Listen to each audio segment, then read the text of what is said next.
Тытунёвай гісторыі свету больш за 500 гадоў. І ўсе гэтыя стагоддзі людзі падзяляюцца на тых, хто паліць, і тых, хто пазбягае шкоднай звычкі. У Беларусі курыльшчыкаў каля 28% насельніцтва. У Брестской области крыху меньше. Среди всех областей мы находимся на 5-м месте. У нас этот показатель составляет 25,2%. За 10 лет с 2006 года по 2016 снизилось количество курящих на 3-4%. І тым не менш, залежных ад тытуню даволі шмат, і расстацца са шкоднай звычкай яны не спяшаюцца. Практыка паказвае, за дапамогай да спецыялістаў курыльшчыкі звяртаюцца рэдка, і тым самым усё глыбей уцягваюць сябе ў залежнасць. Это вызывает соответствующие проблемы. Человек, не понимая то, что у него уже есть проблема со здоровьем, экономические проблемы. В общем, масса проблем, но человек не может их разрешить, потому что ему хочется курить. Без этого он должным образом не работоспособен.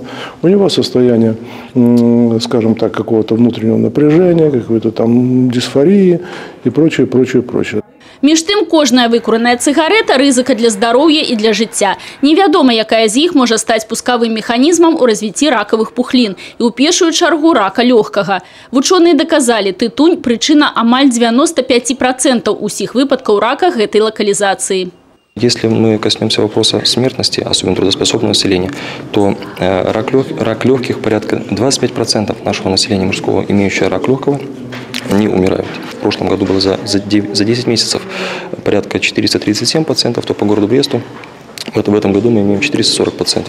У барацьбе са шкоднай звычкай анколагаў падтрымліваюць і пульманолагі. Страшным наступствам курення яны называюць хронічную абструктыўную хваробу лёгкіх. В структуре смертности, допустим, по стационарам хроническая обструктивная болезнь легких из неонкологических терапевтических болезней органов дыхания, она занимает 80%. На своих конечных этапах смерть эта наступает не так просто. Это тягостные часы, дни, года нехватки воздуха, кашля и одышки.